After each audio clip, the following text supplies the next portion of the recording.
पहला क्वेश्चन है get the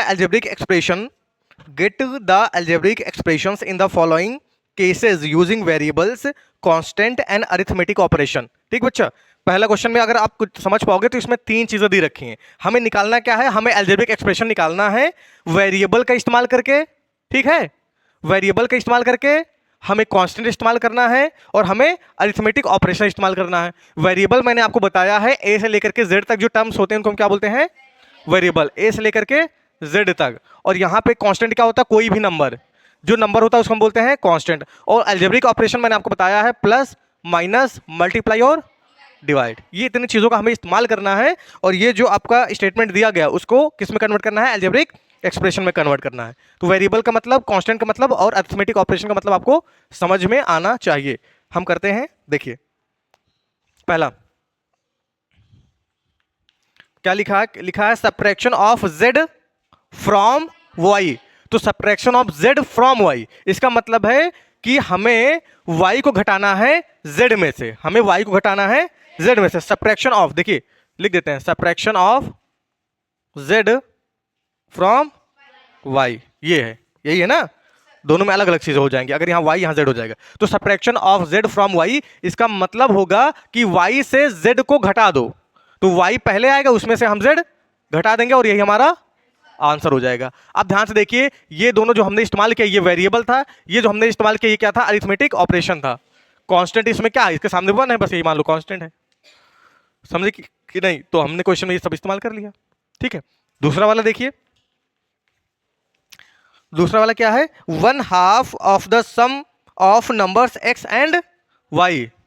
क्या लिखा पहले आप यहाँ पे समझिए, the sum of the numbers and x and y, है ना, the sum of the numbers x and y। तो इतने का मतलब बेटा है x और y का प्लस। ठीक है ना, 1/2 का मतलब क्या होगा, 1/2। 1/2 का मतलब हमें समझ में आ गया क्या है, 1/2। ऑफ का मतलब बेटा होता है गुणा, और इतने का मतलब मैंने आपको बताया x प्लस वाई। अब इसको थोड़ा पास में लिख दो, अगर इसको पास में लिखोगे तो 1/2 x प्लस वाई। समझ में आई बात? तीसरा, अब बुक में आप पढ़िए, मैं इंग्लिश नहीं लिखूंगा। ठीक है, अब समझते चलो। कह रहा है the number z multiplied by itself, बड़ा आसान है ये तो, इटसेल्फ मतलब खुद से मल्टीप्लाई कर दिया गया है। ठीक है, तो उसका आंसर क्या आएगा, उसका आंसर आएगा, देखो मैं इंग्लिश नहीं लिख रहा हूं, इंग्लिश लिखिएगा। उसके सामने क्या कह रहा है, एक नंबर है z और वो खुद से गुणा हो गया, तो आपका आएगा z का स्क्वायर, बस खुद से गुणा हो गया इटसेल्फ। चौथा देखिए, 1/4 of the product of numbers p and q। Product का मतलब होता है बेटा, अगर वो कह रहा है product of the number p and q, मतलब p और q का गुणा है, ये है p और q का गुणा, ये हो गया product of p and q। और कह रहा है कि 1/4, तो 1/4 का मतलब हो जाएगा 1/4, मतलब ये हो जाएगा कि 1/4, और p क्यों करोगे तो आ जाएगा pq, p का गुणा q से करोगे तो ये हो जाएगा pq, तो 1/4 pq। या इसको आप ऐसा भी लिख सकते हो क्या, pq/4। ठीक है ना। पांचवा इंग्लिश आप लिखिएगा, पांचवा देखिए, numbers x and y both squared and added. सुनो, लिखते रहते हो तुम लोग, समझते चलो फिर अपने आप आ जाएगा। कह रहा है numbers x and y, x और y नंबर है, ठीक है ना, बोथ स्क्वायर्ड, दोनों को स्क्वायर्ड कर दिया गया, ये लो मैंने स्क्वायर कर दिया, और दोनों को ऐड कर दिया गया, आंसर आ गया। ठीक है ना, ये the number x and y both squared and added, तो कर दिया वही तो। छठा, चलिए छठा देखिए, number 5 added to 3 times the product of m and n। ध्यान समझो, कह रहा है, इसको मिटाना पड़ेगा, पहले इतना कर लो। तो इसमें लिखा है कि number 5 added to 3 times the product of numbers m and n। तो पहली बात तो इतने का मतलब समझिए, क्या लिखा है, the product of numbers m and n। तो प्रोडक्ट का मतलब मैंने आपको इससे पहले भी बताया है, प्रोडक्ट का मतलब होता है दोनों नंबर का गुणा, है ना, और दोनों नंबर को गुणा करोगे तो आपका आ जाएगा mn, क्या आ जाएगा mn। तो इतने का मतलब तो ये हो गया। अब क्या कह रहा है, टू द 3 टाइम्स, मतलब इसका 3 गुना। तो अगर अब इतना लोगे, अगर इतना लोगे तो इसी का 3 गुना, और 3 गुने का मतलब इसको 3 से गुणा कर दो, और 3 से गुणा करने का मतलब इसके सामने क्या आ जाएगा, 3 भी आ जाएगा। ठीक है, अब क्या कह रहा है, उसी में 5 नंबर 5 एडेड किया गया है इसमें, तो 5 ऐड करने का मतलब ये है, 5 ऐड करने का मतलब ये है। अब बुक में शायद ऐसे लिखा गया होगा 3m n+5, ये है आपका आंसर। पहला वाला है, पहला वाला कर लो। समझे कि नहीं समझे? सातवां और आठवां लिखा product of numbers y and z, यहां y कर दिया, क्या रहेगा z। तो y और z का मतलब प्रोडक्ट क्या होगा, y z। तो इतने का मतलब तो ये हो गया जो हमने लिखा है। कह रहा है सब्ट्रैक्टेड, मतलब इतने को सब्ट्रैक्टेड मतलब घटाया गया है किसमें से, 10 में से। तो इसका मतलब है कि 10 पहले आएगा, इसको घटाया जाएगा और यही हमारा आंसर हो जाएगा। समझे कि नहीं समझे? पहला तो हो गया, सॉरी सातवां तो हो गया आपका, ये आसान था ना। आठवां देखिए, कह रहा sum of numbers A plus A and B, A and B. तो इसका मतलब क्या होगा, ए प्लस बी। भाई ए और बी का सम कह रहा है तो ए प्लस बी हो गया। अब क्या कह रहा है, इसको घटाया गया है सब्ट्रैक्टेड फ्रॉम दियर प्रोडक्ट। दियर का मतलब क्या है, खुद के प्रोडक्ट में से। मतलब ए और बी का प्रोडक्ट क्या होगा बेटा, ए बी होगा। तो मतलब ए बी के जोड़ को ए बी के प्रोडक्ट से घटाया गया है, समझो, है ना। ए बी के जोड़ को उसी के प्रोडक्ट से घटा दिया गया है, तो उसी का प्रोडक्ट क्या होगा, ए बी होगा। तो A B minus A plus B, ये sum of the numbers A और बी। ए और बी को घटाया गया उसी के प्रोडक्ट में से, तो उसी का प्रोडक्ट ए बी हो गया और उसी में से उसको हमने घटा दिया, ये हो गया आंसर। यहां ब्रैकेट लगाना जरूर। दूसरा, सॉरी दूसरा, identify the terms and their factor in the following expression, है ना। पहचानना है, टर्म्स उनके बताने हैं और उनके फैक्टर्स बताने हैं जो अलजेब्रिक एक्सप्रेशन आपका दिया गया है, ठीक है ना। तो हम पहला देखते हैं, show the terms and the factor by tree diagram, ठीक है। तो ट्री डायग्राम के द्वारा हमें इसे करना है। तो पहला कौन सा है, x-3 है। ये एक एक्सप्रेशन है, इस एक्सप्रेशन को हमें क्या निकालना है, इसका टर्म बताना है और इसका फैक्टर बताना है, ठीक है। किस मेथड से, ट्री डायग्राम मेथड से, ठीक है ना। तो देखो, अगर इसका हम क्या निकालेंगे, पहले तो टर्म्स निकालेंगे, ठीक है। तो यहां पे हम लिखेंगे टर्म्स और यहां पे लिखेंगे फैक्टर्स, ट्री डायग्राम। अगर आप ध्यान से देखेंगे तो इसके जो टर्म्स होंगे वो क्या होंगे, एक तो x हो गया, दूसरा -3 हो गया। अब इसके फैक्टर्स भी निकालने हैं, तो अगर इसके फैक्टर्स निकालोगे तो एक हो जाएगा, या तो 1 बोल दो और x बोल दो, ठीक है ना। भाई x कहीं ना कहीं 1 और x का गुणा है, तो इसके जो फैक्टर्स हो जाएंगे 1 और x हो गए। उसी प्रकार इसमें से निकालिए, -1 और 3, या आप 1 कर दीजिए और -3 कर दीजिए। माइनस तो कहीं जाना है उसको, कहीं या तो 1 के पास रहे या तो 3 के पास रहे। तो आपने टर्म बता दिए, आपने फैक्टर्स बता दिए, और किस मेथड से, ट्री डायग्राम, ठीक है ना। पहला क्वेश्चन ये है। बी वाला एक और बता देते हैं, आप खुद से लगाइएगा उसके बाद। जैसे है, कौन सा बता दूं, सब बता दें, सब आ रहा है। चलो ई वाला बता देते हैं। देखो ई वाला, -ab + 2b² और -3a²। तो आपको पहले तो टर्म्स बताने हैं। तो आपका टर्म्स हो जाएगा, पहला कौन सा है टर्म्स, एक तो हो गया -ab, ठीक है, एक टर्म ये हो गया, और दूसरा टर्म आपका हो जाएगा 2b² और तीसरा हो जाएगा 3a² -3a। अब इसके क्या बताने हैं, फैक्टर्स। तो फैक्टर्स बताओगे तो -1, a b, यही तो होगा। इसमें करोगे तो हो जाएगा 2, b, b, ये होगा। अगर इसमें करेंगे तो क्या आ जाएगा, -3, a और a। तो आप इसको ऐसे कर दो,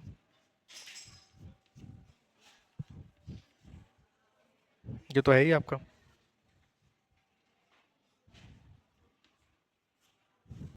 ठीक है।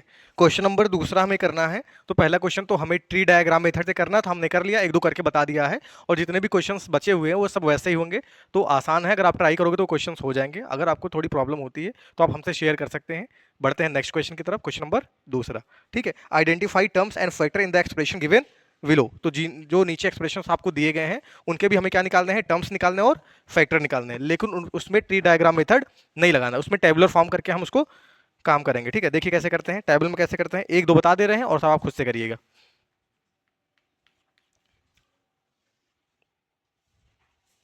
जैसे यहां पे एक टर्म हो जाएगा, सॉरी यहां पे एक कॉलम हो जाएगा एक्सप्रेशन का, ठीक, और यहां पे हो जाएगा फैक्टर्स, ठीक, और नहीं यहां टर्म्स होगा, यहां क्या होगा, टर्म्स, और यहां पे क्या होगा, फैक्टर्स, ठीक है। एक करके बता दे रहे हैं और सब करिएगा खुद से। देखिए एक्सप्रेशन क्या है आपका, ए वाला -4x + 5। देखिए अगर इसके आप टर्म्स की बात करेंगे तो इसमें कौन सा टर्म है, एक है -4x, दूसरा है 5। तो अगर इसका फैक्टर करोगे तो हो जाएगा -4, x, और इसका फैक्टर करोगे तो 1, 5, या डायरेक्ट 5 लिख दो। तो ऐसे ही ए का हो गया, ऐसे ही बी का भी हो जाएगा, जैसे बी का मुझे करना तो इसी में हो जाएगा, ये देखो -4x प्लस 5y, तो इसके टर्म क्या हो गए, एक तो हो गया -4x और दूसरा हो गया प्लस 5y, तो इसके फैक्टर्स क्या हो जाएंगे -4x comma X Y, -4 comma X हो गया प्लस 5 कॉमा वाई हो गया, और क्या है, हो गया, दूसरा हो गया। इसी प्रकार इसी के नीचे तीसरा करते चले जाओ। आ रही बात समझ में, आसान है ना, तो तीसरी वाला भी कर देते हैं। देखो क्या है 5y प्लस 3y स्क्वायर, तो ये हो जाएगा 5y प्लस 3y स्क्वायर, यहाँ पे हो जाएगा 5 कॉमा वाई और यहाँ पे हो जाएगा 3 कॉमा वाई कॉमा वाई। बहुत आसान है, ठीक है। तो ये जो दूसरे के जो रिमेनिंग क्वेश्चंस है आप उसको खुद कर सकते हो, ऐसे ही टेबल के नीचे आपको करते जाने हैं और पूरे क्वेश्चन हो जाएंगे। हम चलते हैं नेक्स्ट क्वेश्चन पे, क्वेश्चन नंबर तीसरा, जो इस प्रकार है, identify the numerical coefficient of terms other than constant. Constant का आपको कोफिशिएंट नहीं बताना है इन द फॉलोइंग एक्सप्रेशन। तो कह रहा है आपको न्यूमेरिकल कोफिशिएंट तो बताना है किसी भी एक्सप्रेशन का, लेकिन उसे कांस्टेंट का नहीं बताना है। क्या बता रहा है, क्या कह रहा है, ये देखिए, जैसे मैंने लिखा है 5 - 2x, तो कोफिशिएंट तो आपको बताना तो है, लेकिन इसका कोफिशिएंट आपको नहीं बताना है, क्योंकि ये क्या है, कांस्टेंट है। कांस्टेंट का कोफिशिएंट नहीं बताना है आपको, बताना है तो इसका कोफिशिएंट बताना है। इसका कोफिशिएंट हो जाएगा -2। न्यूमेरिकल कोफिशिएंट पूछ रहा है ना, तो x का न्यूमेरिकल कोफिशिएंट होगा -2, यही हमको करना है बस।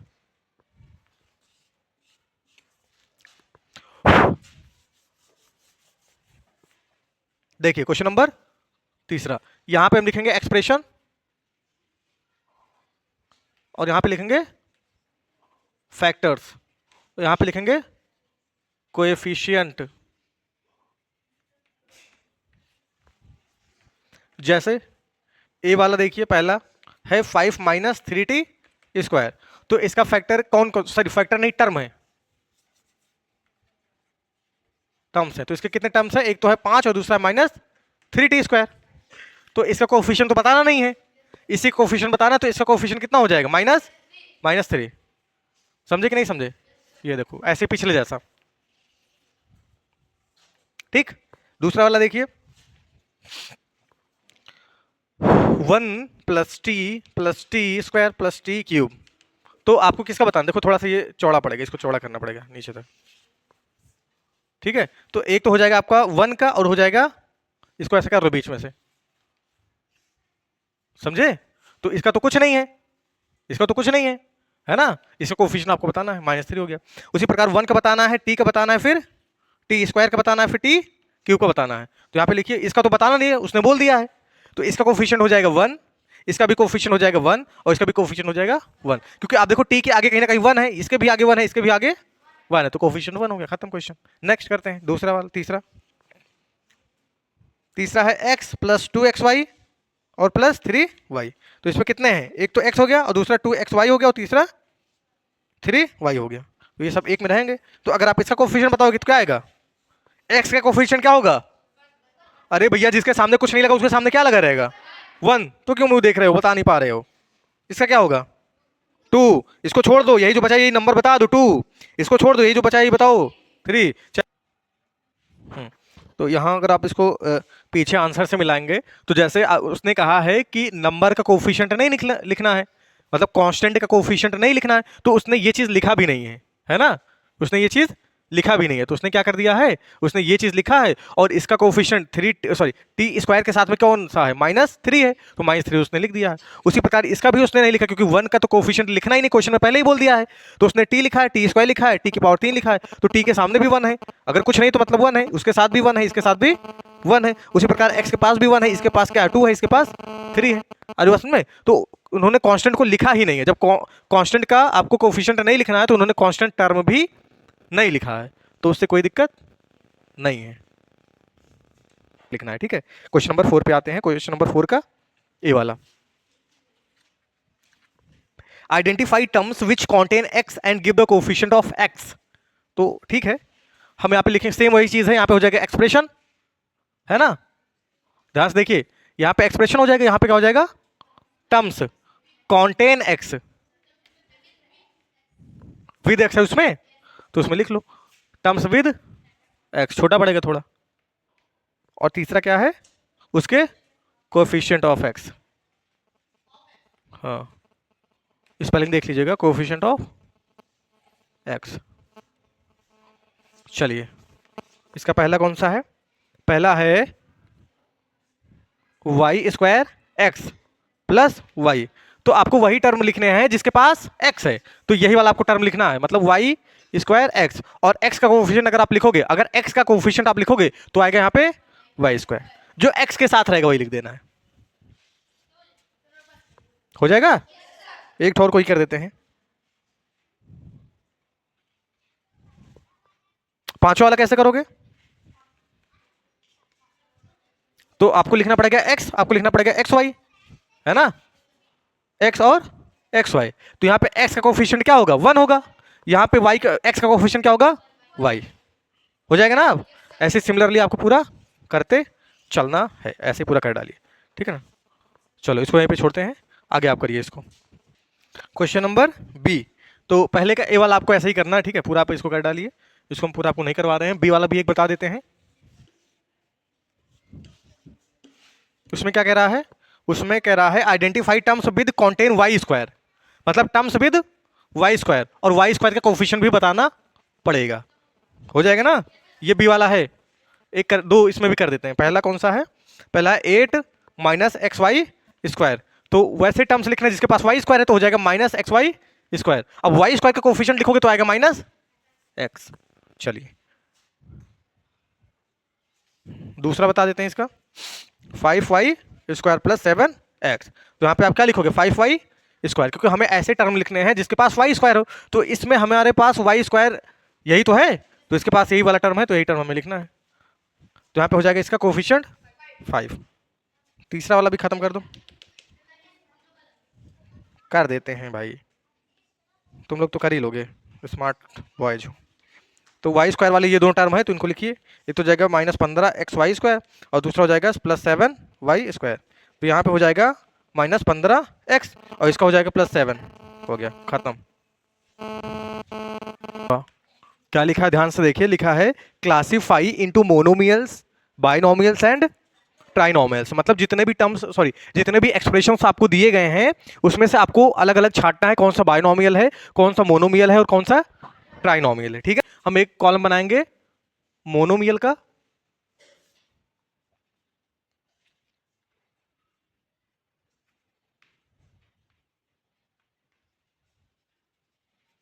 बाइनोमियल्स और ट्राइनोमियल्स।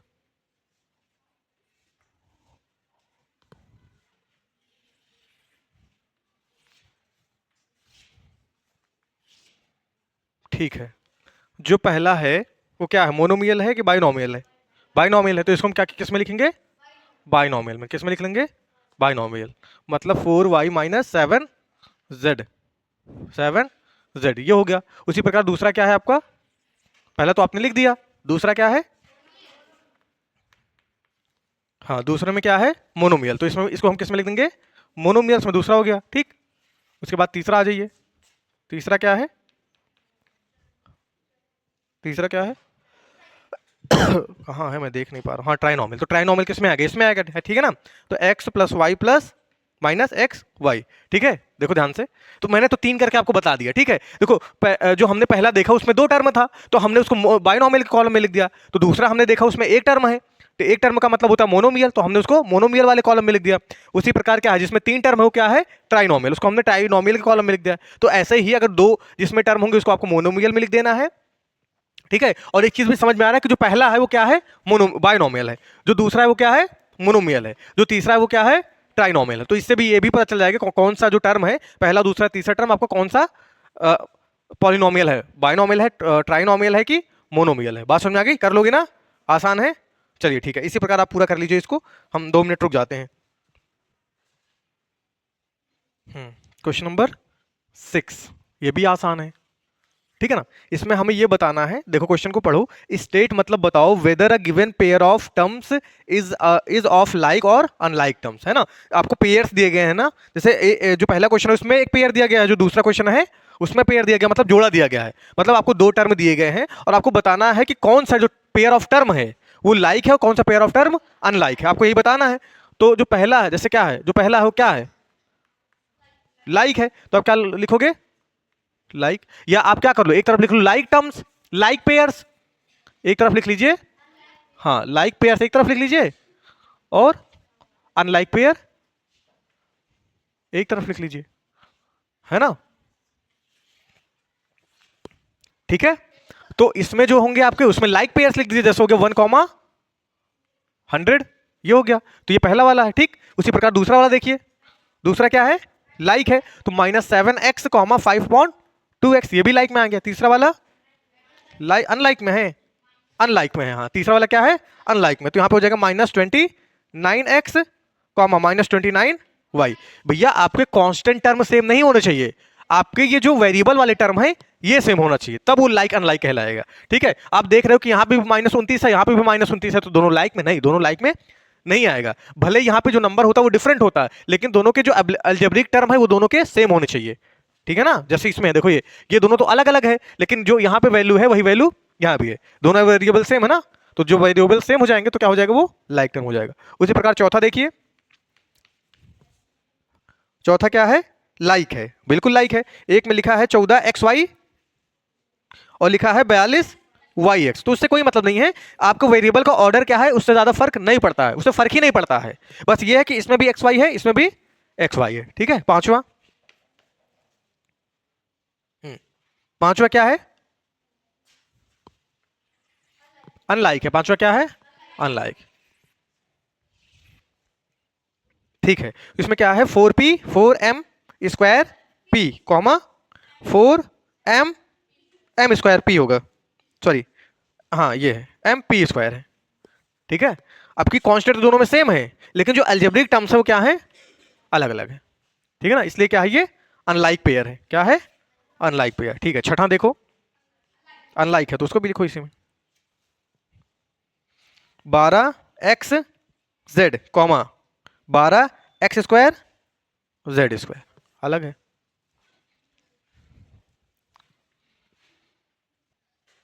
ठीक है, क्वेश्चन नंबर सातवां देखिए, इसमें भी आपको वही काम करना है लेकिन थोड़ा सा अलग तरीके से। ठीक है, सातवें में क्या करना है, इसमें उन्होंने सबको मिक्स करके दे दिया है, मतलब लाइक और अनलाइक को सबको आपस में मिक्स कर दिया। हमें क्या बताना है, कह रहा है आइडेंटिफाई मतलब पहचानिए like terms in the following, निम्नलिखित जो आपको टर्म्स दिए गए हैं उसमें से लाइक टर्म को अलग कर दीजिए।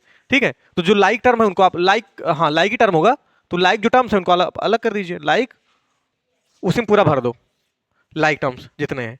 ठीक है ना, पहला कौन सा है आपका -xy², दूसरा कौन सा है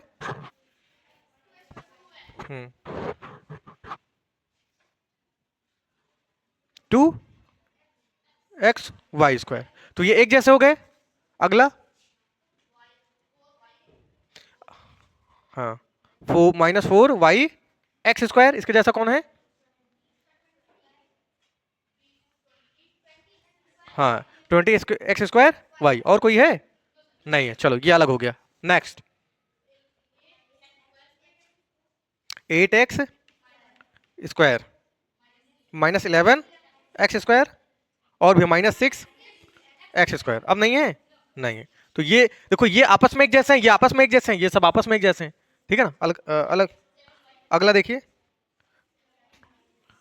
2xy², ये हो गया क्या, हाँ ये हो गया है। ठीक है, उसके बाद क्या है 7y, ये एक जैसे हो गए। ठीक है, नेक्स्ट -100x, 3x, गुड, सही है। अगला 2xy, ये तो कहीं लिखा नहीं है, नहीं, ठीक है। ठीक है, तो ये सब हैं, ये आपस में सब लाइक टर्म्स हैं। ठीक है,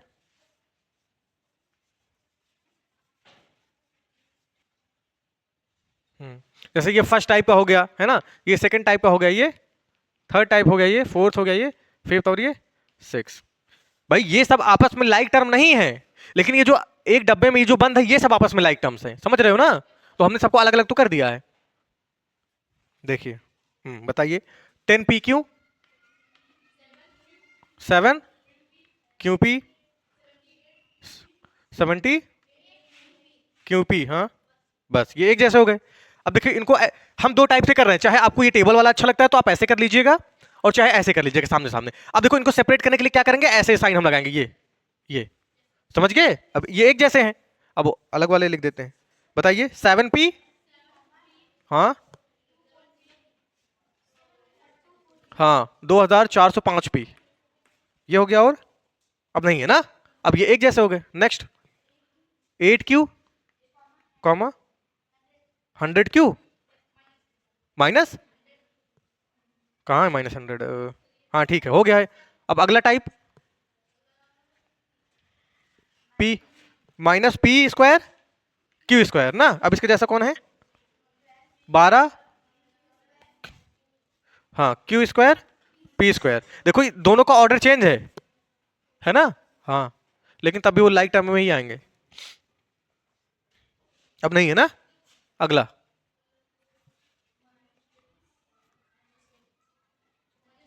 -23 और 41, बस।